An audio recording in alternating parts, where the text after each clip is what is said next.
샬롬, 안녕하십니까. 오늘은 누가복음 22장 말씀을 가지고 여러분과 함께 말씀을 나누고자 합니다. 제가 이 누가복음 22장은 무려 70절이나 되는 굉장히 긴 내용을 가지고 있는 그러한 장입니다. 그런데 이 내용 중에서 제가 좀 관심을 가지고 여러분과 함께 나누고 싶은 내용은 세 가지 주제인데요. 전대, 그리고 배낭, 그리고 칼. 이 세 가지 단어를 가지고 여러분과 말씀을 나누고 싶습니다. 전대는 이 머니백이라고 영어로 되어 있고요. 그 다음에 배낭은 냅색이라고 되어 있고요. 칼은 솔드로 되어 있는데요. 이 세 가지는 예수님이 이제 준비를 해라. 너희들이 준비를 해라라고 하는 내용입니다. 그러니까 예수님이 이제 잡히시기 바로 직전에 이렇게 말씀하시죠. 너희들 전에 옛날에 전도를 갈 때는 전대도 필요 없었고 배낭도 필요 없었다. 심지어 지팡이도 가지지 말라고 했다. 그냥 완전한 무소유로 다녀도 되었다. 왜냐하면 내가 있었기 때문에, 예수님이 계셨기 때문에 이 70인 전도대는 아무것도 없이 이스라엘 전역을 다녀도 공급을 받았는데, 이제 내가 고난을 받고 하늘나라로 올라가니 이 땅에 남아있는 너희들은 이거를 준비해야 된다. 전대를 준비해야 되고 배낭을 준비해야 되고 그리고 칼을 준비해야 된다. 이 내용입니다. 이 내용이 어떤 의미가 있느냐 하면은, 우리 크리스찬들이 가지고 있는 경제에 대한 개념, 특히 돈에 대한 개념, 돈이 필요하다 혹은 돈이 필요 없다, 무소유로 살아도 된다, 아니면 복을 많이 받아야 된다, 이 돈과 관련되어 있는 티칭들이 우리나라에 지금 좀 여러 가지 모습을 가지고 좀 혼란을 일으키고 있는 것 같아요. 근데 특히 이 마지막 때가 다가오고 주님의 재림하실 때가 다가올수록 이 재정에 대한 가르침들이 지금 새롭게 주목을 받고 있습니다. 그 옛날에 그 기복신앙, 로버트 슐러, 빈센트 노만 필 같은 적극적 사고 방식이나 우리나라의 순복음교회 조영기 목사님께서 가르쳤던 그런 축복, 기복 신학과는 좀 다른 새로운 의미를 가진 재정에 대한 가르침들이 벌어지고 있는데, 제가 결코 동의하지 않은 가르침이 하나 있습니다. 그것이 바로 유명한 킹덤 나우라고 하는 주제를 가진 우리나라의 대규모 집회를 연 그러한 영적 흐름들이 하나가 있는데요. 소위 신사도 운동이나 혹은 은사주의에 해당하는 분들입니다. 킹덤 나우라는 말의 뜻은 영어로 왕국이 여기에라는 뜻인데요. 그냥 쉽게 말하면 지금 우리는 왕국에 살고 있으니까 예수님 재림하고 왕국이 오는 게 아니고 지금이 왕국이니까 지금 우리는 잘 살 수 있고 지금 우리는 부자로 살 수 있고 지금 우리는 치료받을 수 있고 모든 행복과 능력을 경험할 수 있다. 킹덤 나우라는 거예요. 이 가르침은 고난이 없습니다. 대환란이 없어요. 지금 이미 천년 왕국에 우리가 살고 있다는 주장이에요. 그런데 예수님의 재림을 부정하지는 않지만 대환란은 부정합니다.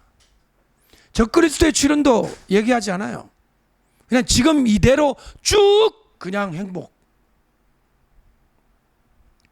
이 흐름이 우리나라의 서울에 있는 모 교회를 중심으로 1년에 한 번 정도 무슨 트랜스포메이션 무슨 이름 하면서 젊은이들과 그 다음에 영적인 그 능력을 사모하는 사람들, 우리 많이 이쪽에 찾아가서 기름 부음을 받는다든지 능력을 받는다든지 이러면서 이제 한국 교회를 약간 혼란에 빠지게 하고 결국에는 이제 신사도라는 이제 비판을 받기에 이르렀죠.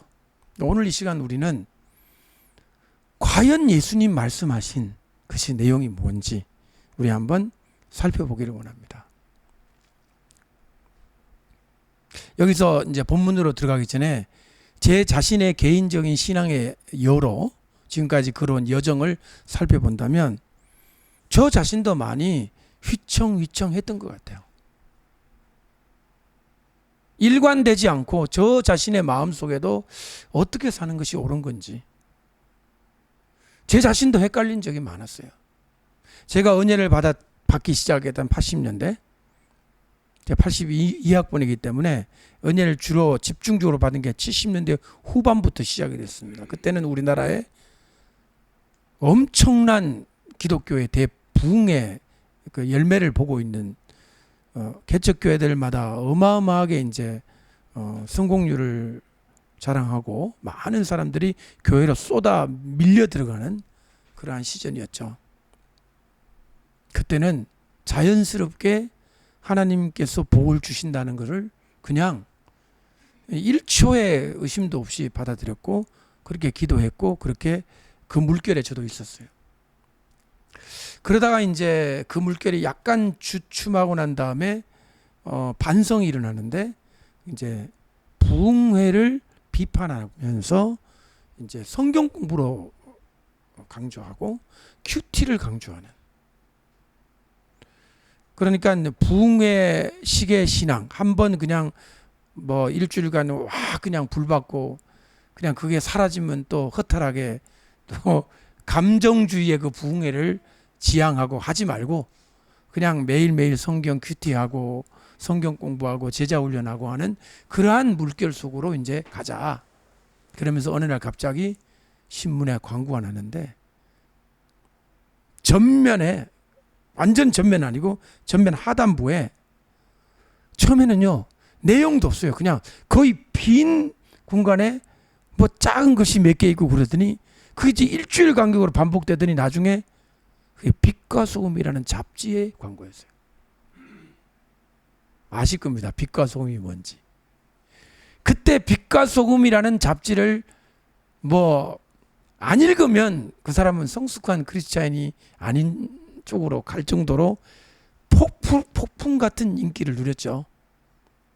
지금 빛과 소금이 좀 옛날 같지는 않은 것 같습니다. 잘 안 팔리고 또 그래가지고 줄어들고 뭐 찌끄맣게 바뀌고 판형이 됐는데 우리는 대학생 때 있던 저희들은 그 잡지를 보면서 많은 정보를 얻고 좋은 글도 읽고 그게 나빴던 것 같진 않아요. 자, 여기서 이면이 있습니다. 이면이 뭐냐면 한국교회 갑자기 뭐가 사라졌냐면 부흥회가 사라진 거예요. 성경 공부와 큐티로 부흥회가 대치돼 버린 거예요. 부흥회 알죠? 울면서 통곡하며 기도하고 막 죄 회개하고 하는 그런 통곡의 그 부흥회가 사라져 버린 거예요. 사람들이 이제 기도원에 가는 시간보다는 모여 앉아서 큐티 나눔 방에 가기를 좋아하고 그다음에 성경 공부하는 쪽으로, 그것도 1단계부터 이상하게 그때 이제 초급반, 중급반, 고급반 거의 학원하시피 되고 학원인지 교회인지 헷갈릴 정도로 이제 그렇게 변해가는 모습 속에 뭐 그냥 저도 그냥 무조건 따라갔습니다.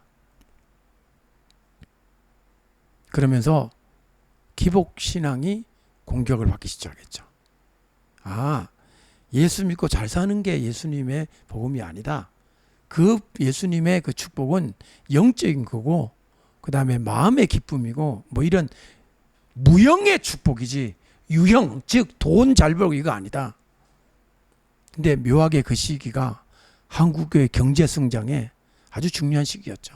부동산 가격이 막 끝을 향해 달리고 있고 돈 버는 사람이 막 엄청나게 돈을 벌기 시작하고 저는 어차피 이래도 안 되고 저래도 안 되니까 눈치를 보면서 이게 뭐가 어떻게 되는 거야?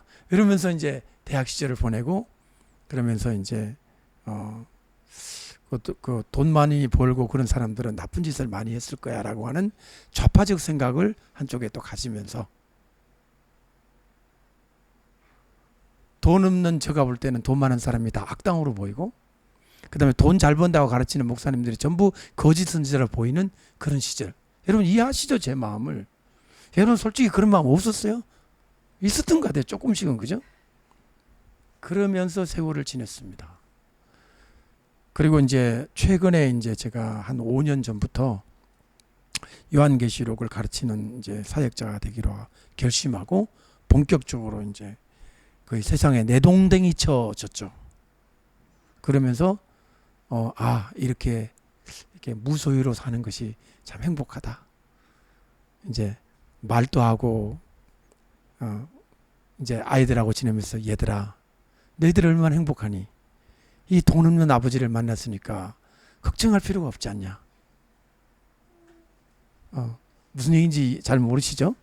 걱정할 필요가 없다. 집이 없으니 불날 염려가 없고, 어차피 이것도 우리 집이 아니니 뭐 주인집이 알아서 할 거고, 이러면서 이제 그 되지도 않은 그런 이야기들을 자식들하고 하면서 지금까지 살아왔는데, 최근에 저 생각에 변화가 일어나기 시작했습니다. 이번 제가 미주 선교 전도 여행 주제가 능력과 부예요. 능력과 부. 그러니까 드디어 이재하 목사님, 하나 남은 이재하 목사님마저도 드디어 타락했다. 드디어 기복신앙으로 가시나 보다. 신사도 운동으로 가나 보다. 이렇게 오해를 하시고 걱정하시는 분들이 계시겠지만, 그래서 오늘 이 시간의 강의가 되게 중요해요. 한번 따라합시다. 능력과 부. 아시는 분들은 알 겁니다. 이 능력과 부가 어디에서 나온 단어라는 것을. 어린 양에게 돌려지는 7가지 축복 중에 하나가 능력과 부죠. 능력과 부와 지혜와 힘과 존귀와 영광과 찬송, 이렇게 7가지가 있는데요. Power and wealth, 능력과 부. 이 부를 제가 일부러 richness라고 하는 추상명사로 쓰지 않고 wealth라는 구체적인 재정을 의미하는 wealth라는 단어를 썼어요. 우리가 어떤 사람이 wealthy하다 그러면요, 그러면 돈이 많다는 얘기예요. 뭐 영적으로 리치하다 뭐 이런 얘기 아닙니다. wealthy하다, wealthy하다는 말은 은행 잔고가 넉넉하고 집도 좋은 거 있고 그런 글을 뜻하는 거예요. 그러니까 wealth라는 표현은 아주 물질적으로 물리적으로 부유한 사람을 가리키는 거예요. 그리고 파워는 뭡니까? 파워. 영향력을 포함한 그 사람이 가지고 있는 모든 힘의 세계를 가리킵니다. 그러니까 파워와 웰스. 제가 어떻게 바뀌었는지 저와 여러분이 한번 오늘 관심 있게 지켜봐 주시기를 바랍니다. 우선 22장은 제가 말했지만 이 70절이나 되는 긴 절인데요. 1절부터 23절은 예수님의 마지막 그 유월절 만찬과 관련된 이야기예요. 그러니까 1절부터 23절, 그리고 24절부터 28절은 진정한 진정으로 위대한 자가 누구냐? 섬기는 자다라고 하는 그런 말씀을 하시고, 그 다음에 31절부터 34절은 시몬 베드로가 예수님을 3번 부인한 이야기가 나오고요. 그리고 39절부터 71절 이 후반부는 전부 예수님의 체포와 관련된 이야기입니다. 자, 여러분 저와 한번 성경을 한 구절을 보시기를 원하는데요. 22장 28절을 한번 읽어주기 바랍니다. 28절부터 30절입니다. 여러분 이 구절은 매우 중요한 구절입니다. 이 구절의 해석 여하에 따라 가지고 정말 지금 한국교회를 시끄럽게 하는 그 과천 사람들이 자기들이 이스라엘이라고 하는 주장을 하게 되는 근거가 뭔지 여러분은 아셔야 돼요. 한번 읽어보시죠. 22장 그러니까 28절부터 30절까지입니다. 큰 소리를 읽읍시다. 시작. 너희는 나의 모든 시험 중에 항상 나와 함께한 자들인즉 내 아버지께서 나라를 내게 맡기신 것 같이 나도 너희에게 맡겨 너희로 내 나라에 있어 내 상에서 먹고 마시며 또는 보좌에 앉아 이스라엘 12지파를 다스리게 하려 하였노라. 따라합시다. 이스라엘 12지파를 다스리게 하려 하노라. 여기 이스라엘이 뭐냐는 거예요. 여러분들 이것을요 이해하기 위해서 주석책을 찾아보시면 이렇게 되어 있습니다. 여기 말한 이스라엘은 상징으로서 구원받은 사람이 누리게 될 천국을 상징하는 거다. physically, 실제적으로 이스라엘 말한 게 아니다. 교회를 말하는 거다. 교회. 하나님의 왕국을 말하는 거다라고 해석을 합니다. 자, 여러분에게 물어봅시다. 그런 말이 너무 자연스럽게 다가오지 않습니까? 이것을 어떻게 꼭 꼬집어서 이스라엘만이라고 얘기한다고 한다면 여러분 가운데는 이상한 눈짓으로 보는 사람이 있을 거예요. 이상한데? 12사도가 예수님의 12지자인데 천국 전체를 통치해야 되지 무슨 쬐끄만 이스라엘 그 조그만 고나라만 다스리는가? 의구심을 가진단 말이에요. 심지어 이스라엘 사역을 하는 사람들에게도 물어봐도 이거는 이스라엘에 국한시키면 안 될 것 같아 라고 하는 생각을 가지죠. 이게 이스라엘 작은 고나라만을 말하느냐, 아니면 천국 전체 예수님이 통치하게 될 천년왕국 말입니다. 말쿠타, 하나님의 말쿠트를 12사도가 다 통치한다는 말인지 아니면 이스라엘만 통치한다는 말인지, 이 두 가지 문제가 어마어마하게 중요한 겁니다. 왜 중요한지 말씀해 드리죠. 과천은요, 이거를 절대로 이스라엘을 구간시키지 않습니다. 천국 전체로 확장시킵니다. 그런 다음에 이렇게 말합니다. 원래는 천국 전체를 통치할 권세를 이스라엘이 가지고 있었는데 빼앗겼다는 거예요. 예수 십자가에 못 박고 버림받았다는 거예요. 그건 누가 물려받죠? 교회가 물려받죠. 근데 과천에서는 뭐라고 주장하느냐? 교회도 버림받았다는 거예요. 교회가 버림받았어요? 안 버림받았어요? 이제 이 문제가 우리 앞에 있거든요. 교회가 버림받았다는 거예요. 왜 버림받았는지 좀 이따 얘기를 하고요. 교회가 버림받으니까 그 다음에 누가 선택을 받느냐는 거예요.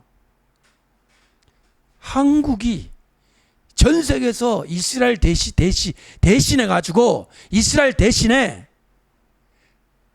교회를 선택하려고 했는데 교회도 버림받으니까 한국을 선택을 했다는 거예요. 한국을, 대한민국을.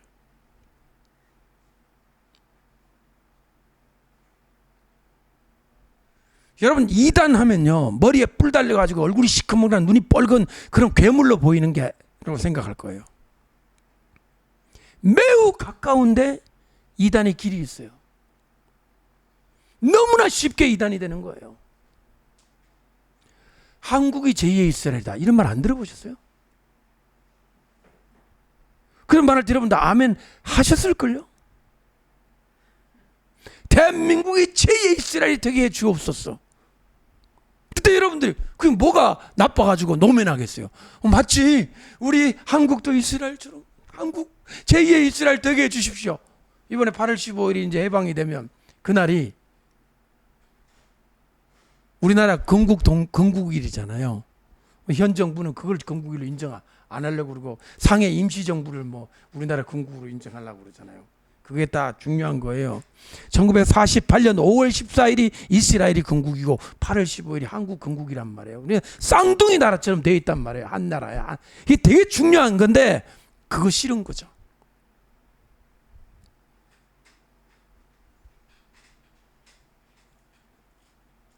우리나라 한국교회가 버림받았다는 것을 이렇게 얘기합니다. 버림받았다. 분명히 버림받았다. 한국교회는. 왜 그렇게 주장하느냐? 저는 그렇게 생각하지 않습니다만은 버림받았다고 주장하는 그 사람들의 주장은 이거예요. 신사참배했다는 거예요. 일본 귀신 앞에 무릎을 꿇었다 이거예요. 그게 어떻게 진짜 교회냐는 거예요. 이러죠. 귀신에게 무릎 꿇은 게 교회냐 이거예요. 회개했냐 이거예요. 당당하게 얘기하더군요. 그 4~5만 명씩 모인 그 어마한 집회 가운데 뭐라고 하느냐, 한국교회 한기총 귀신에게 절하고 바벨론에게 절한 교회, 그게 교회냐는 거예요. 그게 신부냐는 거예요. 그게 음녀지. 그러면 4, 5만 명이 아멘 아멘. 자, 물어봅시다 여러분도. 귀신에게 절하면 음녀요, 진짜 신부요? 여러분, 이거 정의감이 있고 불타는 사람, 젊은 사람들, 똑똑한 사람들은 그쪽이 맞게 보인다고요. 아, 한국교회가 그래서 이렇게 문제가 많구나. 벌써 넘어가셨군요. 벌써 보니까 눈빛이 지금. 견디기 어렵다고요. 뭐라고? 그래도 한국교회가 버림받지 않았다고 말하기가 어렵다 이 말이에요. 어렵다고요. 지금 주변을 보면 오히려 그 사람들하고 맞는 것 같단 말이에요. 이게 기가 막힌 거예요. 원인 제공을 교회가 했단 말이에요. 슬프다는 겁니다. 언제 우리가 귀신에게 절했냐고 말하고 싶은데 역사는 했단 말이에요. 이거 어떡하냐고요. 주기철 목사님이 여자는 정조를 지켜야 참된 부인이다. 신앙 정조론이라는 걸 얘기를 했어요. 신앙 정조. 주기철 목사님 죽어가면서 그 사람이 한 말이, 그분이 한 말이 뭐냐?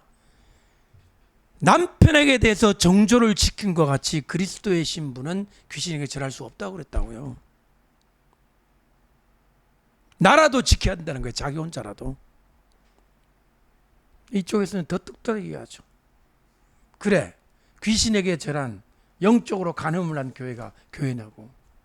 그게 바벨론이지. 그게 음녀지. 그 말 앞에 여러분이 아니오라고 말하기가 어떻게 하시겠어요? 이해하시겠습니까? 이거 밀고 들어가면 제가 볼 때 10명 중에 8명, 9명은 다 넘어갑니다. 아, 그렇구나. 이게 교회 아니구나. 그렇게 한 다음에 더 분노를 증폭시키고 이제 목회자의 타락과 교회의 타락과 이거를 그냥 계속 주입을 시키면 아주 그냥 터질 것 같아. 대안이 무엇이냐? 그러면서 이제 옛날 장막 성전부터가 역사를 이때 이렇게 고난당하면서 믿음을 지켜온 무리가 과천에 초가집 짓고 있었으니 이렇게 나오면 또 눈물 쭉쭉 흘리면서 그렇구나.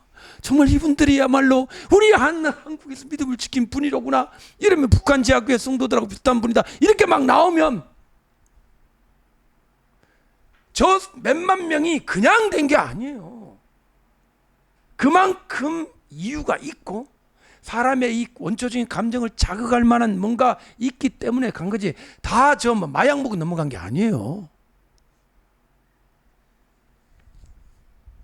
이 부분요, 저한테도 굉장히 어려운 부분입니다. 왜냐하면 12사도가 결론적으로 말하면 이 이스라엘 진짜 이스라엘이에요. 이스라엘, 진짜 이스라엘. 진짜 이스라엘이 여러분 비행기표 타가지고 텔아비브 공항에 내리면 이렇게 땅 밟고 다니는 거기 말입니다. 거기에 12지파를 다스린다는 얘기예요. 그러면 질문, 그러면 한국은 누가 다스릴까요? 미국은 누가 다스릴까요? 영국은 누가 다스릴까요? 물론 그때도 나라가 그렇게 영국, 미국이라는 나라가 국명이 있을란가는 모르겠는데 어쨌든 이스라엘 지경 외에 다른 이 수많은 땅을 누가 통치를 할 거냐? 저는 이렇게 봅니다. 12사도가 아닌 왕들이 일어난다는 거죠. 이방 땅에서. 저와 여러분들 같은 크리스찬들이, 이방의 크리스찬들이 그 지역을 통치하게 될 거다. 12사도가 다스리는 그 지역은 이스라엘 땅에 국한되는 거다. 전 열방과 세계를 통치하는 게 아니다. 이렇게 되면 저는 어떤 입장에 서냐면 이스라엘을 국한시켜 보는 거죠. 그럼 뭐가 되느냐?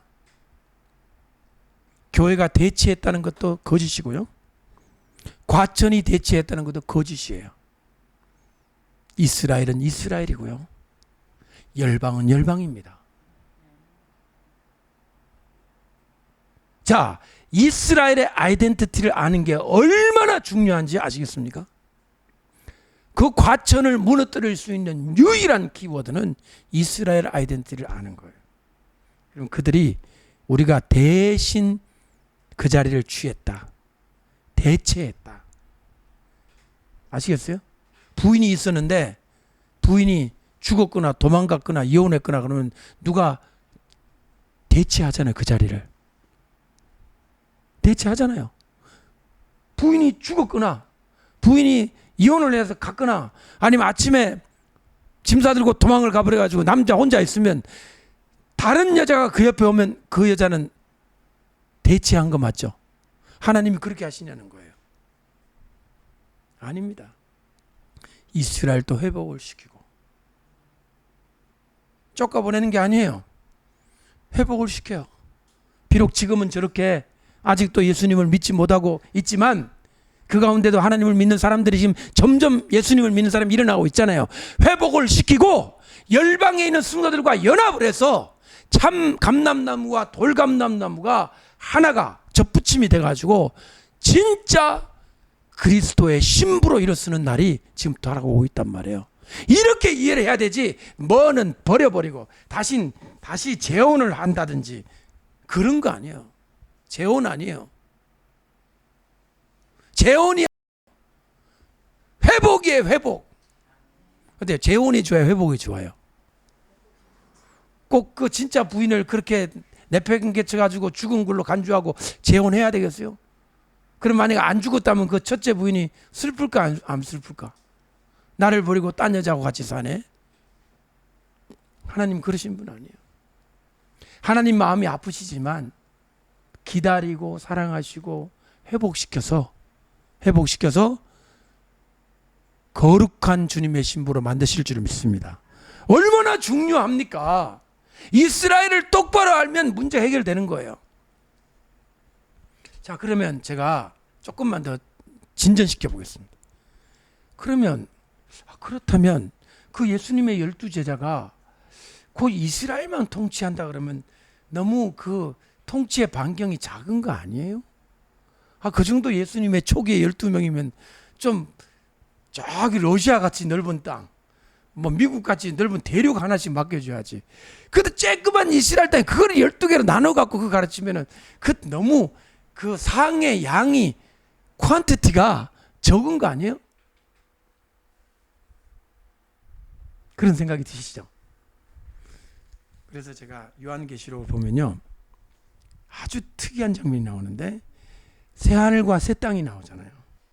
새하늘과 새 땅. 이거는 이제 천년왕국이 다 지나가지고 새하늘과 새 땅이 나오는데 새하늘과 새 땅의 크기가 나와요. 그게 보면. 근데 여러분이 아마 궁금한 게 뭐냐면 새하늘과 새 땅이 이런 크기다라고 다 설명하고 난 다음에 어마어마한 큰 크기로 얘기를 해요. 그런데 성곽이라고 또 나와요.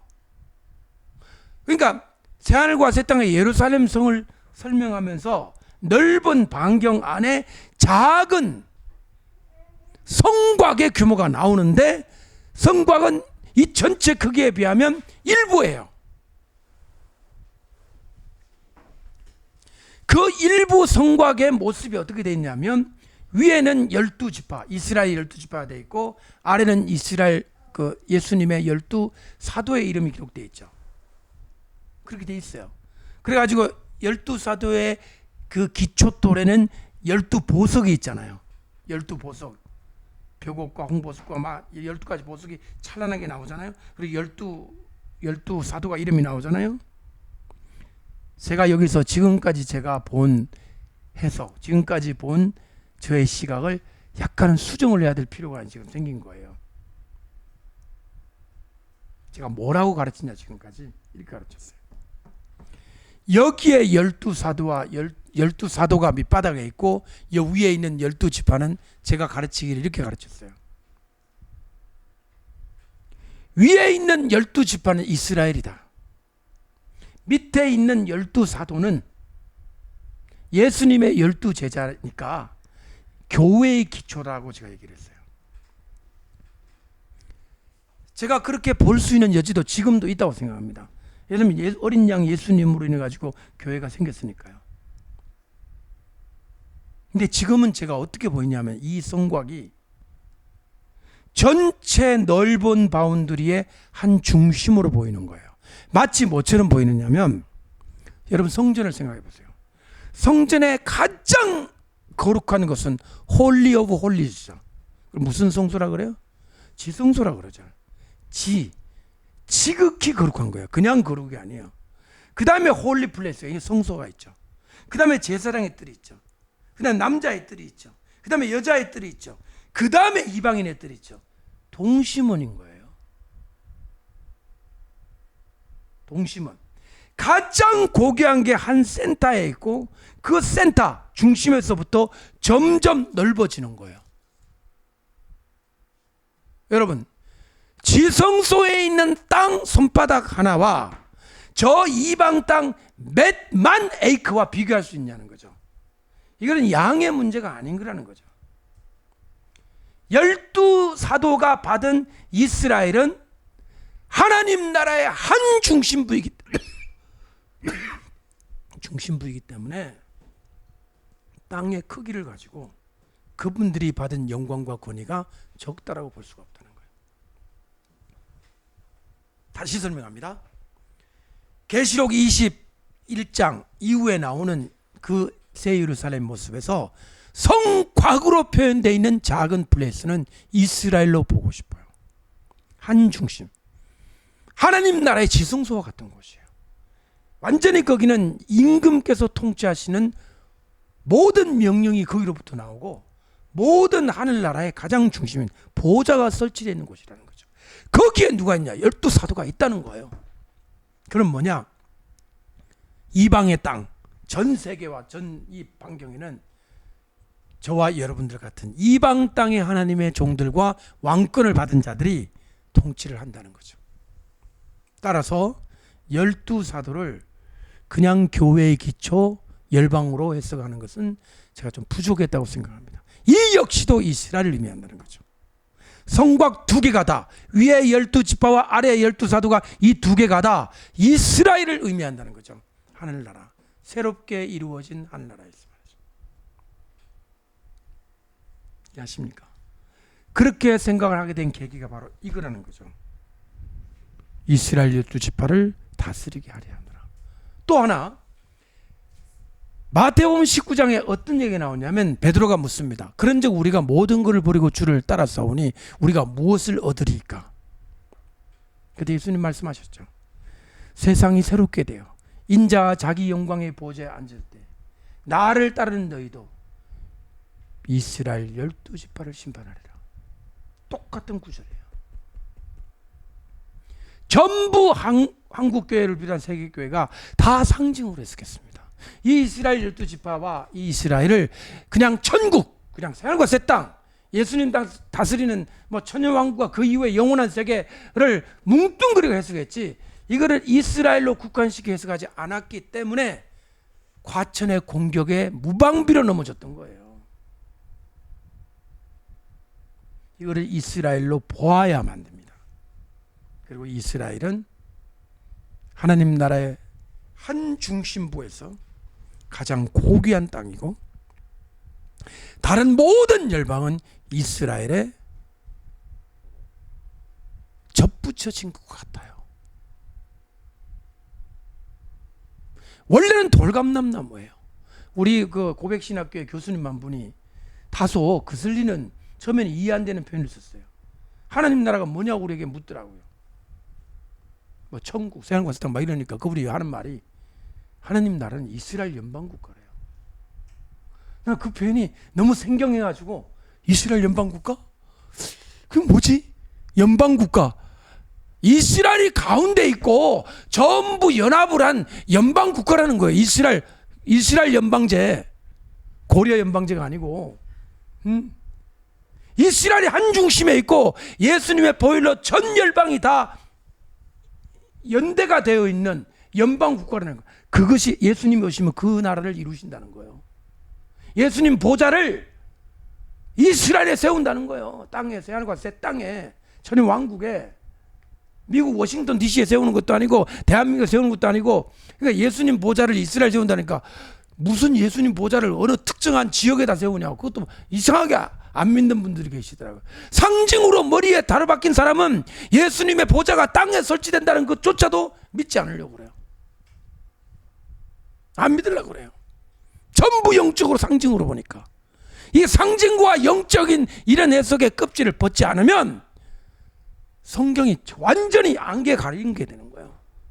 실제로 보셔야 돼. 실제로 예수님이 이스라엘 땅에 오셔서 하늘에도 보좌가 있고 땅에도 보좌가 있는 거예요. 예수님은. 그 예수님이 어디와 어디에 권세를 주셨다고 그래요? 하늘과 땅에 권세를 주셨다. 예수님의 보좌는 두 개에 설치되어 있는 거예요. 하늘에도 보좌를 설치하고 땅에도 보좌를 설치하고. 그래서 천년왕국과 그 이후에 새하늘과 새 땅까지 이어진단 말이에요. 이해되시면 아멘 하십시오. 설교 공부가 떨어졌습니다. 다시 한번 읽어주십시오. 방금 읽으신 20 몇 절입니까? 예, 30절 읽어주시기 바랍니다. 30절 시작.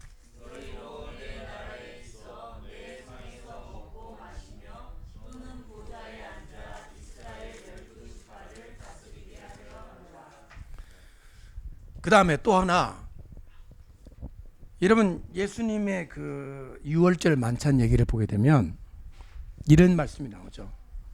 그러니까 빵하고 포도주를 이렇게 주면서 이것은 내 몸이다 그러잖아요. 이것은 내 피다 그러잖아요. 이거는 이스라엘의 랍비들과 혹은 성경의 교육 방법이에요. 리허설이라고 하셨죠. 예수님의 몸은 여기 있잖아요. 이걸 뜯어가지고 주신 게 아니라 빵 가지고 뜯어줬잖아요. 여러분 아십니까? 주의 말씀은 뭐 꿀같이 달다. 이거를 가르쳐 주기 위해서 히브리 알파벳을 빵으로 만들어 꿀 발라가 애들에게 먹이는 거 알고 있죠? 자, 예수님의 이 표현을 이건 내 몸이다. 이 몸이다. 이 피다. 이것이 이스라엘 사람은 해석이 필요 없어요. 그냥 무슨 얘기인지 알아듣겠습니다. 이거 먹고 나를 기억하고 내가 당한 고난을 잊지 말고 내가 흘린 피를 잊지 말고 하라는, 초막에 살면서 뭐를 기억하라는 거예요? 이스라엘 백성 광야에 나올 때 조상들이 어디에 살았던 거? 초막에 살았던 거. 그게 기억하라는 거예요. 일주일간 살면서. 또 하나 뜻이 있죠. 미래의 하나님의 임재를 뜻하는 하나님의 나라에 들어갈 걸 기대하라는 거거든요. 두 가지 의미가 그냥 다 있잖아요. 그러니까 이스라엘은 어떻게 하냐면 눈에 안 보이는 것을 반드시 눈에 보이는 것으로 교육을 한다 이 말이에요. 아시겠죠? 눈에 안 보이는 걸 교육하기 위해서 뭘 가지고 교육을 해요? 눈에 보이는 걸 가지고 교육을 한단 말이에요. 똑같은 거잖아요. 예수님의 이 티칭 방식은 이스라엘에서 너무나 자연스러운 교육 방법이라.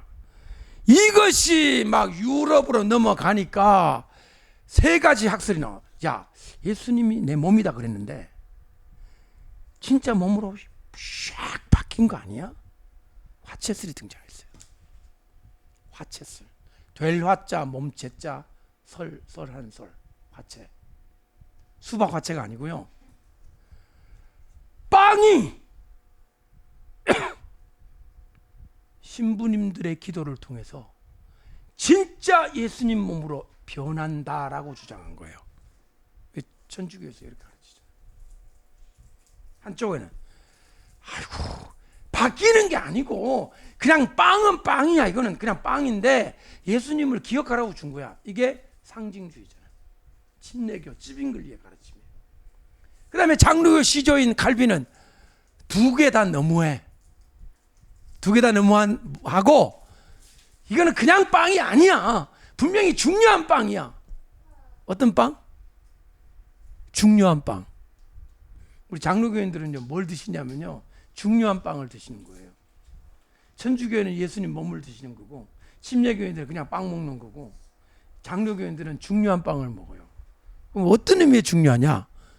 성령으로 예수님이 임재하신다. 그 순간에 영적 임재설입니다. 영어로 불쉿이라는 말을 하고 싶어요. 불은 소고요, 쉿은 똥이에요. 불쉿. 쓰잘데기 없는 논쟁으로 지난 몇백 년을 싸운 거야. 이거 가지고 진짜 몸이냐 빵이냐 영적 임재냐. 이스라엘 사람들 그걸 이렇게 보다가 저 웃기네. 쟤들 왜 저러지? 우리는 4,000년 내려오면서 선생님들이 맨날 얘들아 이 빵 뭐 이거 히브리어 글자 있잖아요. 밀가루로 빵 만들어 갖고 꿀 찍어서 줘요. 애들이 먹어 냠냠냠 먹어. 주의 말씀은 꿀같이 달다. 그럼 이게 말씀이 된 거예요 이게? 웃기는 거 아니에요? 웃기는 거? 이게 뭐냐면 헬라의 저주예요. 헬라의 저주. 헬라와 로마로 성경이 가서 이상하게 튀김이 돼버렸어요. 우리가 알지 못하는 모습으로 되어버린 거예요. 그럼 우리는 뭐냐? 한국 사람은 뭐냐? 이것이 영국에 가서 한 번 더 튀겨졌어요. 유럽에서 튀긴 것도 튀김인데 영국에서 한 번 더 튀겨져 가지고 미국 가가지고는 아주 완전히 팝콘이 돼가지고 태평양 건너왔어요. 우리는 알 수가 없어요. 이게 뭔지. 이걸 먹고 있는 거예요. 자, 그럼 우리가 이렇게 2000년 동안 방황한 성경 해석을 봐야 되겠어요? 바로 이스라엘로 가서 배워야 되겠어요. 바로 가야죠. 그죠? 뭐 하려고 튀겨서 먹습니까? 예? 꼭 게맛살을 튀겨야 먹어야 돼요? 게맛살에 튀기는 과정에서요, 더 이상 게맛살은 형체도 없이 사라져요. 녹아가지고. 게맛살 그냥 사서 드시면 돼. 이스라엘의 뿌리, 성경의 히브리적 뿌리는 그와 같은 것입니다. 튀김옷을 벗겨내자. 히랍과 로마와 독일과 영국과 미국의 튀김옷을 다 벗겨내고 그 속에 살아있는 마살을 먹자 이거예요. 예? 너무 슬프지 않아요? 나는 성경이 너무 불쌍해요. 이렇게 치고 저렇게 치고 이렇게 치고 이렇게 난도질을 당해가지고 우리가 보기에 알아볼 수 없는 성경이 되어버린 오늘 이 시점에서 그나마도 감사한 게 마지막 때가 돼서 그런지 진짜 이스라엘 뿌리를 찾을 수 있게 돼서 너무 감사해요. 아멘. 이거 히브리적 방식, 그러니까 진리를 가르쳐주는 방식이 뭐냐면 보이지 않는 것을 보이는 형태로, 자 이거 내 빵, 이거 빵 먹지? 내 몸이야. 빵을 주면서 이게 내 몸이야. 굳이 그 해석해야 됩니까? 무슨 뜻인지 알아요, 몰라요? 알죠? 아, 예수님이 이거 잊지 말고 기억하는 뜻이구나. 아멘. 예수님의 몸을 먹습니다. 이게 뭔가 말이 필요 없어 우리는. 근데 요것들은 요 독일 요쪽 이 히랍 이 로마는 해석을 해야 돼. 빵인데 몸이다. 그럼 빵이 몸이 된 건가? 그 빵이 어떻게 몸이 되지? 아, 그거는 신부님들이 많이 할 수 있는 거야. 이거를 쫙 들면 이게 이제 빵에서 예수님 살로 이제 변해서 이제부터는 절대로 이거는 빵이 아니에요. 이제 이것만 먹고 죽을 때까지 산 수녀와 신부님들도 있다고 합니다. 이건 뭐 영양주죠. 원래 죽죠. 예수님 몸을 먹는데 영양주제 안 걸린다는 거예요. 있잖아요. 성체만 먹고 죽을 때까지 있는 사람들. 그 자살이죠, 자살.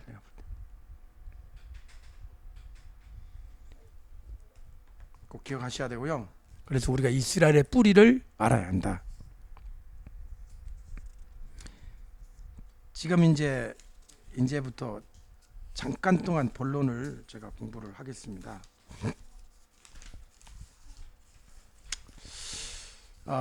이왕 나왔으니까 조금만 더 얘기하죠. 이렇게 이스라엘이 중요하다면 요한계시록에서는 왜 2장과 3장에 교회 7교회 중에 이스라엘 교회가 하나도 없느냐 하는 문제예요. 이스라엘이 이래 중요하다며 7교회가 전부 소아시아 7교회예요. 아시아예요. 이스라엘이 없잖아요. 이스라엘이 어디 나오냐면 7장에 가서야 나옵니다. 7장에 가면 12지파가 나오죠. 그러니까 요한계시록이 이스라엘을 절대 잊어버린 건 아니에요. 아주 중요합니다. 7장에도 그 14만 4천, 14장에도 14만 4천이 나오고 21장에도 이스라엘 12지파가 나온단 말이에요. 중요하기는 한데 엄청 중요하죠. 절대 잊어버리지 않죠. 그런데 아시아 7교회를 통하여 우리에게 전해주고자 하는 메시지가 뭐냐 하는 거예요. 이 요한계시록에서 바라보는 비전, 앞으로 세계가 어떻게 될 거라는 것을 이 7교회를 통해서 이미 뭐를 보여주냐면 전 세계가 기독교 복음으로 끝까지 구원의 소식이 미칠 거라는 것을 그 지금으로부터 2000년 전부터 그 성경은 알고 있었다는 거예요. 놀라운 거예요. 이 성경이 쓰여질 당시는요, 복음이 이제 겨우 이제 소아시아 넘어가 로마로 좀 핍박을 받고 있는 그런 상황이었어요. 복음이 전 세계에 미친다는 건 상상할 수도 없는 그런 초창기였다고요. 그런데 이미 요한계시록은 마치 전 세계가 복음의 역사가 끝난 것으로 간주한 것인 마냥 2장 3장이 딱 이방교회 7개 가지고 설명을 시작하고 있는 거예요. 저는 이 점이 굉장히 놀랍다고 생각합니다. 어떻게 될까? 그렇게 얘기한 게 아니에요.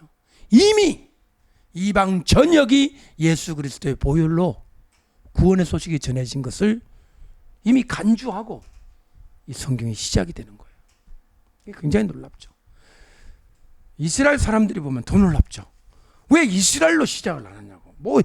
구약은 전부 이스라엘이잖아요. 그런데 요한계시록은 이방의 7교회를 가지고 시작한다는 점. 한번 깊이 생각해 볼 필요가 있습니다.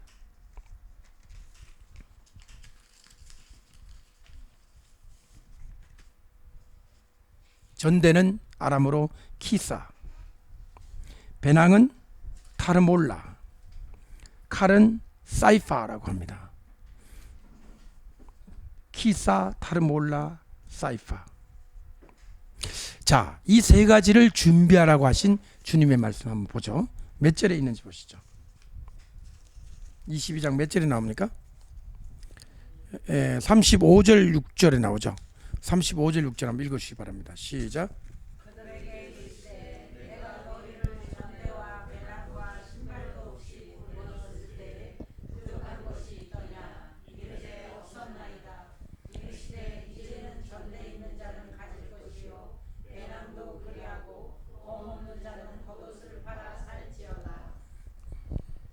제가 이거를 영어 성경으로 보니까 배낭이 참 특이한 단어로 되어 있어요. 배낭. 여러분 배낭 집에 있죠? 배낭은 그냥 우리말로 배낭이잖아요. 근데 이것이 냅색이라는 아주 어려운 단어. 나는 평소에는 한 번도 써보지 않은 단어예요. 냅, K-N-A-P, 냅색이에요. 냅색. 냅색을 내가 한번 사진을 찾아봤어요. 찾아보니까 너무 재밌는 문장이 하나 나왔어요. 냅색 앤 라이플. 냅색 앤 라이플. 라이플이 뭐냐면 소총이에요. 소총. 총 말이에요. 총. 그러니까 냅색하고 같이 따라오는 게 라이플이라는 거예요. 근데 예수님은 뭐를 준비하라? 냅색하고 뭐를 준비하라 그랬어요?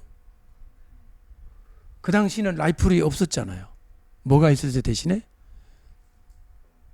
그러니까 냅색 앤 라이플과 배낭과 칼은 군인들이 가지는 뗄래야 뗄 수 없는 무기였어요.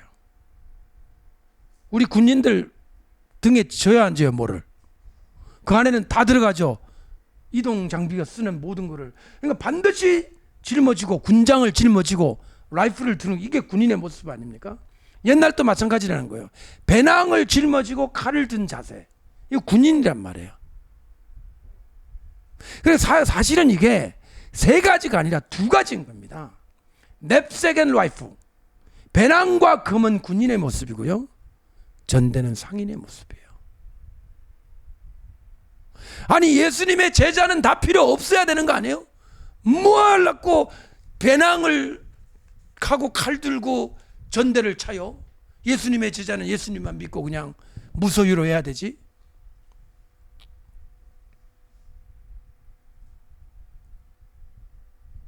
예수님 뭐라고 하시는지 아세요? 전에는 없어도 됐다. 따라합시다. 이제는 이 나와요 성경에. 36절에 이제는 나와요 안 나와요? 이제는 따라합시다. 이제는. 그럼 오늘 우리 시점에서 해당되는 게 이제는 해당됩니까? 전에는 해당됩니까? 그럼 이제는이잖아요.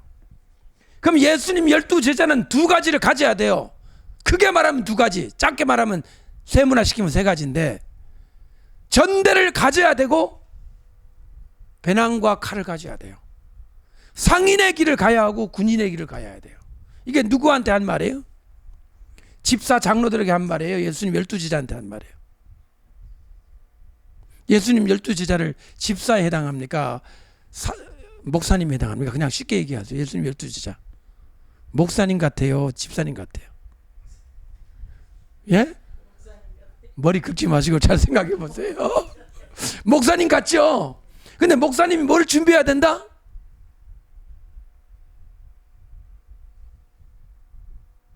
목사님이 준비해야 되는 두 가지. 하나는 전대 준비해야 되고 하나는 군인 준비를 해야 되는 거예요. 자, 약간 이제 여러분들이 듣지 못한 새로운 필드로 여러분 들어왔죠. 여러분이 아는 목사님은 무소유, 예? 항상 가난하지도 가난하지 않은 척, 응? 집에서는 물만 먹어서도 항상 요지를 착용하시면서 마치 고기를 드신 듯한 흉내를 내시고 살아야 한다. 목사의 딸의 한 구절에 그런 것이 있을 것 같습니다. 목사의 딸, 어느 목사님의 딸이 자기 아빠한테 받은 상처를 기록한 유명한 책이 나왔잖아요. 간증집. 지금 저희 딸도 열심히 노트를 하고 있습니다. 어떤 책이 나올지 저는 알 수 없습니다만은 목사의 딸이란 책을 쓰는 게 아니라 그림을 그릴 것 같아요. 만화로다가. 더 무시무시한 애니메이션이 나올까 봐 걱정이 됩니다. 여러분, 이거 어떻게 해석해야 돼요? 여러분은 12사도라 그러니까 목사님이 해당해 우리는 해당 사항 없음 이렇게 볼 수 있겠지만, 이것은 오늘날 하나님의 교회를 이룬 주의 백성들에 대한 주님의 가이드라인이라고 봐요. 우리가 준비해야 될 거란 말입니다. 전대 준비하셔야 돼요. 예수님이 계셨던 그때, 예수님이 이 땅에 계셨던, 하늘날 올라가기 전에 그때는 필요 없었어요.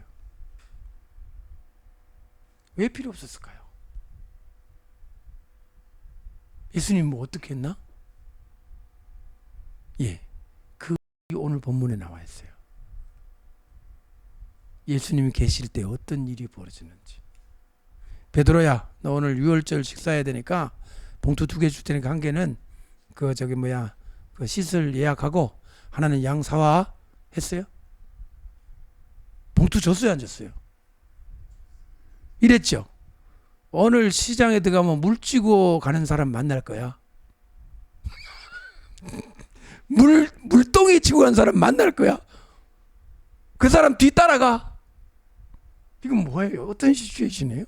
제가 만약에 우리 송 권사님 오늘 금단 4번째 골목 5번째 집을 모퉁이를 돌았으면 개가 한 마리 있을 것입니다. 그 개를 따라가십시오. 이러면 목사님 미쳤어 정말. 그런 말을 예수님 하셨어요. 그러니까 물동이 지고 가는 사람 따라가래. 그 따라가면 집이 하나 나오는데 그 집 주인에게 이렇게 말하래. 우리 선생님이 여기서 해야 된대요. 그러면 너 선생님 누군데? 라고 안 묻고 줄거라는 거예요. 이게 어떤 시츄에이션이에요? 예수님이 저는 다 보신 것 같아요. 그래피컬리. 누가 하나 나오네. 근데 중요한 건 뭐냐? 예수님 제자가 걸어가는 발걸음의 속도와 거리를 계산하신 예수님이 그거 딱 들어가면서 물동이를 딱 짊어지면서 눈이 마주치는 그것까지 예수님은 알고 계셨습니다. 그렇다면 이렇게 짐작할 수 있죠. 전대 없이 아무것도 없이 어느 동네에 딱 갔어요. 그럼 저기서 누가 하나 나오는 거예요. 이렇게 우리 집에 오십시오. 이런 일이 매번 있었다는 거예요. 제자들이 안 굶어 죽었어요. 그래서 근데 예수님의 이런 그 예지력, 미리 내다보는 거, 뭐 이상한 이 신비로운 이런 공급하심이 이제는 하늘에 올라가시니까 없으니까 전대 준비하라는 거예요.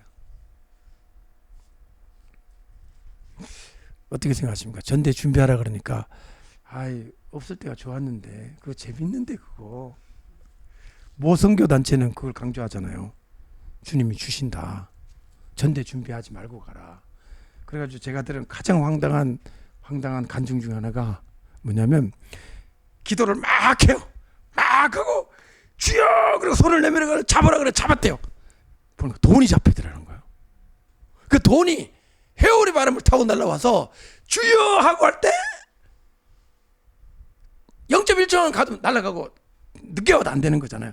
손을 이렇게 딱 할 때 돈이 여기서 딱 잡힌다는 거예요.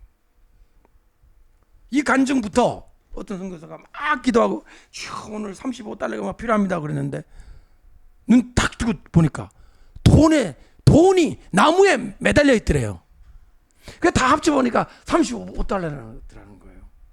이런 얘기 안 들어보셨어요? 제가 어느 단체인지 말하지 않겠습니다. 그런 단체가 있습니다. 그래서 제가 너무 좋겠다. 나 이건 너무 좋겠다. 나는 3달러만 봐도 한번 돈이 어디에 매달려 있는 거?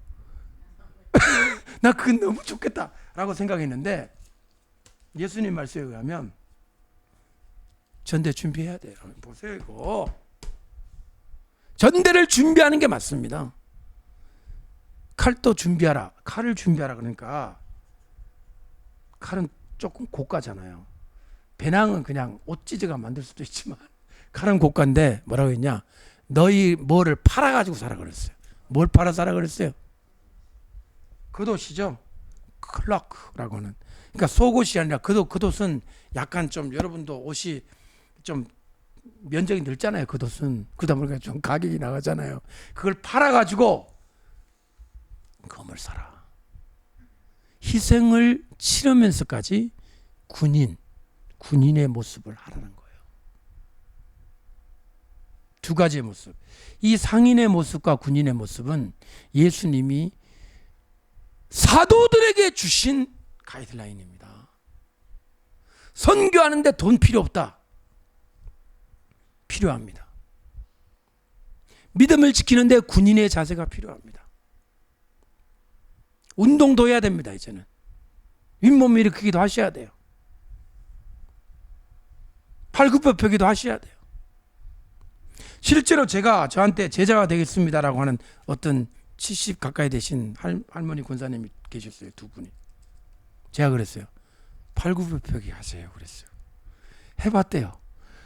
난생 처음 해보는 운동이라 안 되더라는 거예요. 그래서 그거 안 하시면 계시록 안 가르쳐 드립니다. 그랬더니 좀 해봤대요. 이제 되더래. 송 권사님 팔굽혀펴기 지금까지 해보신 적 있으세요? 그런 운동을 왜 합니까? 이 나이에. 그런 거는 우리 저 젊은 애들이 하는 거예요. 그것도 벌어먹고 살기 위해 가지고 이제 PT 하기 위해서 하는 거지. 안 하잖아요.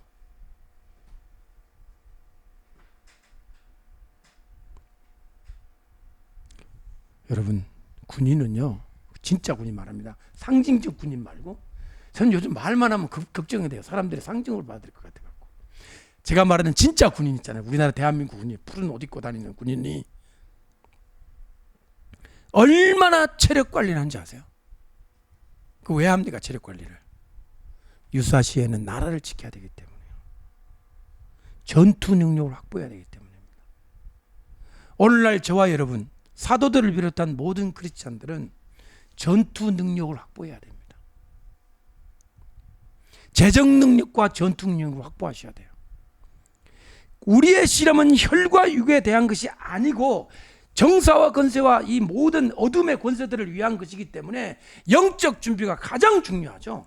기도 준비, 영적 준비, 기도. 그에 못지않게 영과 육은 분열되어 있는 게 아니기 때문에 영적 전쟁을 하기 위해서라면 육체도 단련을 해야 되는 거예요. 맨날 밤에 치킨 시켜 먹고 그러면 안 되는 거예요. 에? 피자 먹고 그러면 안 돼요. 몸의 건강을 위해서 운동도 하셔야 되는 거예요. 그러니까 군인의 전사의 길과 이 상인의 길을 오늘 예수님이 말씀해 주신 것을 기억하셔야 돼요. 그리고 뿐만 아니라 제가 생각해 봤어요. 이 세 가지를 놓고 뭐가 갑자기 생각이 났냐면 예수님 태어났을 때 동방박사가 갖다 준 거 세 가지가 생각이 났어요. 뭐를 갖다 줬죠? 황금과 유향과 모략이죠. 이거는 뭘 뜻합니까? 예수님이 앞으로 사역을 하는데 꼭 필요한 게 아무것도 필요 없음. 예수님은 하나님의 아들이니까 그 동방박사도 뭐 하나님의 아들께서 오셨으니까 필요 없으시니까 그냥 인사만 드리겠습니다 했어요. 갖다 드렸어요. 만약에 그냥 인사만 했으면 그 박사들은 예의가 없는 박사들이죠. 그런데 이 세 가지 물건을 가만히 보세요. 실제적인 거예요.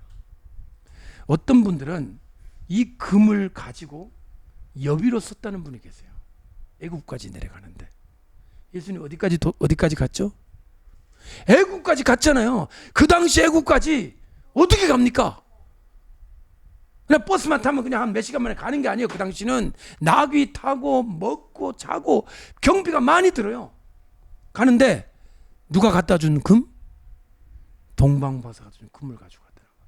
유향과 모략도 경제적 가치가 있는 거예요. 모략은 약입니다. 약품입니다.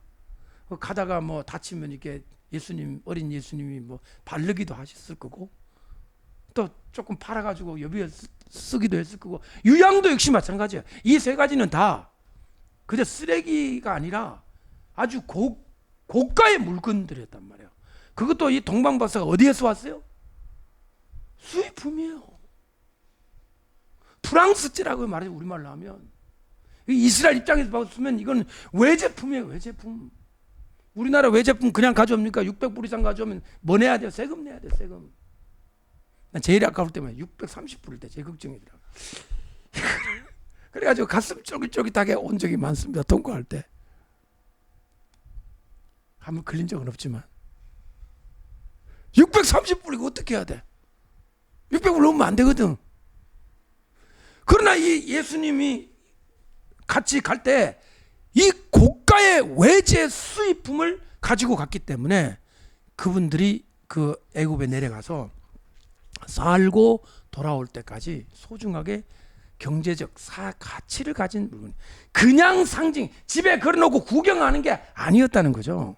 데코레이션이 아니었다는 거죠. 제가 예수님의 금 얘기를 듣고 스코틀랜드에서 금 사왔어요. 칼, 진짜 칼. 저는 말만 하면 상징으로 들을까 봐 내가 항상 걱정이에요. 진짜 칼이 있어요. 우리 집에 있어요. 스코틀랜드 캐슬이라고 하는 그 앞에 칼 파는 데가 있어요. 내가 저거 하나 사야 되겠다. 예수님도 금 준비하라 그러니까 진짜 금을 사야 되겠다. 우리 집 식칼형 모양이 안 나니까. 그래가지고 옛날 그 군인들이 쓰는 진짜 금을 사가지고 이제 그거는 뭐 세관에다가 딱 얘기하니까 이걸 찾아가는데 도금 허가증을 발급받아야 되고 세금을 내야 된다. 그래가지고 경찰서에 가가지고 도금 소지 허가증이라고 있어요. 칼을 소지해도 된다는 허가증 그거 하고 그다음에 한 얼마를 그 내고 통관시켜서 우리 방에 갖다 놨어요. 저건 데코레이션이에요. 저거 가지고 어떻게 할 수가 없어요. 저거는. 제가 무슨 말씀드리냐, 예수님 말씀하신 이 전사는 모양만 내는 게 아니에요. 진짜 싸울 준비를 해라는 거예요. 자, 이 말을 들으시고 아 그래 마음속에 싸울 준비를 하자 이러시면 안 돼요.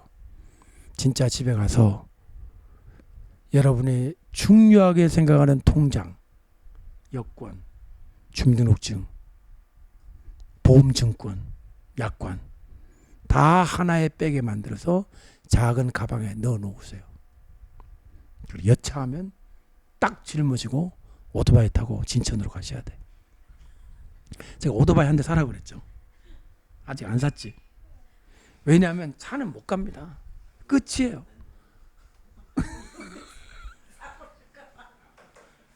오토바이밖에 방법이 없습니다. 이것도 좀 논란의 여지가 되어 있는데 오토바이밖에 방법이 없습니다. 차는 안 됩니다. 막혀갖고. 자전거는 너무 속도가 느려. 땀 뻘뻘 힘들어. 오토바이를 사서 집안에 오토바이 기름 좀 갖다 놓고 항상 준비를 해놔야 됩니다. 너무 권사님 보시기에 위험하게 타고 다니지 말고 얌전하게 보관. 실제적인 준비를 하셔야 돼요.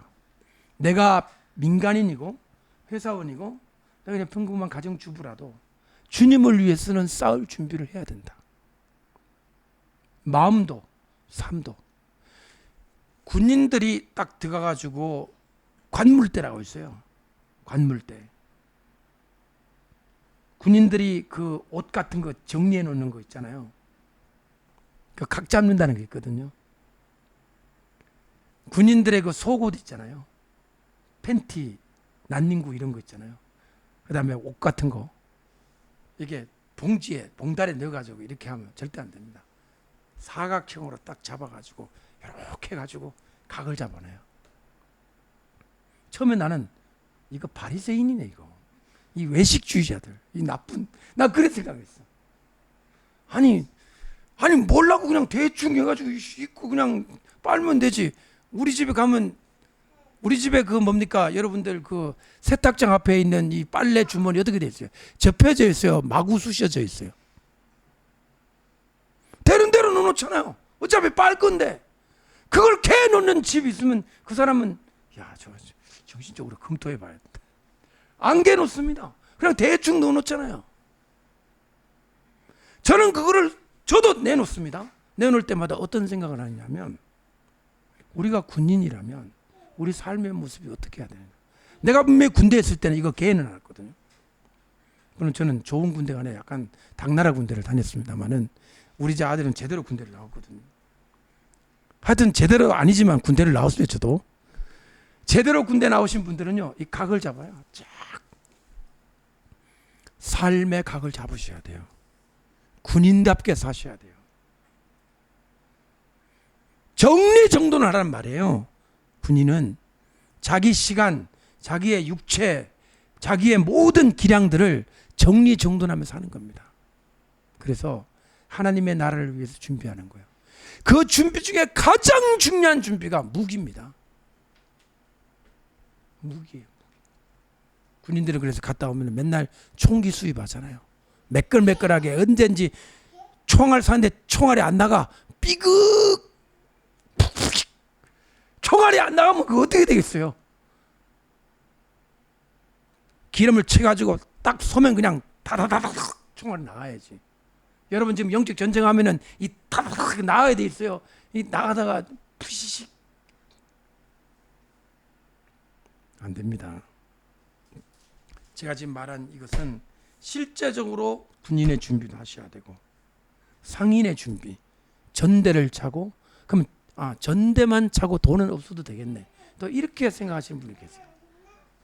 이렇게 창조적으로 해석하시는 분은 뭐 거의 없으리라 봅니다. 전대만 가지고 돈은 없이. 돈 없잖아 여기에. 막 이렇게 나오시는 분들은 언급을 회피하고 싶어요. 더 이상 나는 얘기하고 싶지 않아요. 상렬은 이제 어떻게 생각하세요?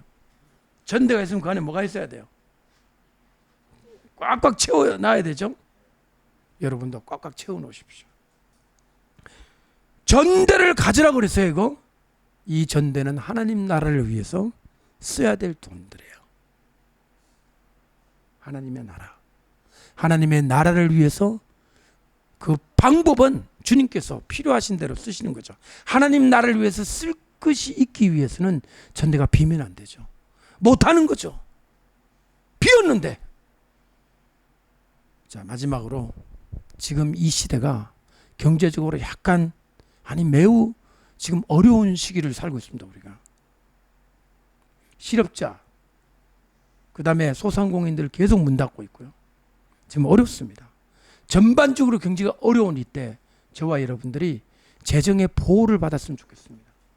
만약에 여러분이 보호를 받고 있다고 생각되시면요, 이 시기를 굉장히 선용하셔야 됩니다. 영원히 여러분들이 이렇게 월급을 받고 사업을 하고 돈을 벌 수 있다고 생각지 마십시오. 언젠가는 내가 직장을 더 이상 다닐 수 없을지 모른다. 언젠가는 내가 정말 이 사업을 할 수 없을지 모른다. 그런 어떤 위기의식을 가지셔야 돼요. 대비책도 강구하셔야 돼요. 아시겠습니까? 지금 우리는 어려운 시기를 살고 있기 때문에 우리가 마지막 때가 다가올수록 이 예수님의 말씀이 전대와 군인의 길을, 상인과 군인의 길을 마음에 간직을 하고 살아야 합니다. 이렇게 하면 여러분들에게 짐을 주는 거잖아요. 준비하라고. 그런데 이 말을 꼭 기억하십시오. 주님께서 은혜를 베푸사 하나님의 나라를 위해 살고자 하는 자들에게 하나님께서 능력과 부를 여러분들에게 주실 거예요. 주실 거예요. 여러분이 애써서 캐서 뭔가를 확보하는 게 아니라 하늘로부터 주시는 거예요. 만나 캐먹었어요? 땅 신비듯이 파가지고 만나 캐먹었어요? 만나가 내려왔어요. 이것이 하나님이 공급하시는 거란 말이에요. 여러분이 노력을 해서 하는 부분이 따로 있어요. 근데 노력을 해도 안 될 때는 어떻게 하느냐? 위에서부터 와야 돼요. 이 능력과 부는 예수님께서 마지막 때 하나님의 나라를 위해서 베풀어 주시는 위로부터 내려오는, 어떻게 보면 공짜 같은, 만나가 공짜지 뭐예요? 하늘로부터 내려오니까. 그러나 엄밀히 말하면 그 공짜 아니에요. 예수님의 피값으로 치른 주의 백성들에게 위한 값을 치른 복이에요. 나는 여러분들이 이것을 받아 마지막 때를 위해 준비했으면 좋겠어요. 그러면 앞으로 1년, 2년 사람들은 전부 어려워 난리치겠다고 하는데 여러분들만 이상하게 일이 잘 되고 복을 받고 재정과 물질을 넉넉하게 가지면 어떻게 생각을 해야 되냐? 아, 내가 똑똑하도다. 역시 똑똑한 나 이뻐 죽겠다 이러지 말고 주님이 이것은 목적이 있어서 주신 거예요. 이것은 전대에다가 꽉꽉 채워서 하나님의 나라를 위해서 써야 되겠다라고 생각하시라 이 말이에요. 아멘. 그 두 가지 메시지가 있는 거예요. 첫 번째는 하나님이 주실 거라는 메시지. 아멘. 용기와 힘을 얻으시기 바랍니다. 하나님의 역사가 여러분을 그와 같이 강하고 부유한 자가 되게 해주실 거라는 거. 아멘. 두 번째는 그런 것을 받았을 때 이것이 목적이 무엇이라는 것을 알고 계셔. 이 목적을 상실하면 옛날의 기복신앙하고 똑같아 버려요. 하나님의 나라가 목적입니다. 아멘. 기도하겠습니다. 거룩하신 아버지 하나님, 이 시간 오늘 이 예시바 샬롬 사랑하는 성도들과 이 영상을 보고 있는 많은 주의 종들과 성도들을 축복합니다. 이 마지막 때 하나님의 나라 말쿠트 엘로힘, 하나님의 나라가 오는 이 때에 정말 당신의 종들과 성도들을 능력과 부로 채워 주시옵소서. 하나님의 능력으로 가득 차게 하시고 하나님 하늘로부터 내려오는 heavenly wealth, 만나가 내렸던 것처럼 기적과 능력으로 우리에게 주어지는 재정과 부의 축복을 우리가 받아서 하나님 나라를 위해서 전대에 채워 준비할 수 있게 도와주옵소서. 하나님, 세상 사람들에게 당당하게 맞설 수 있는 우리에게 재력을 주시고 맞설 수 있는 우리에게 군사로서의 준비가 되게 하셔서 어떤 어려움이든지 우리가 굴하지 않고 믿음을 지키고 하나님의 이름을 높여드리고 하나님의 나라를 위한 군사로 살 수 있게 우리를 축복해 주옵소서. 예수님의 이름으로 축복하며 기도하옵나이다. 아멘.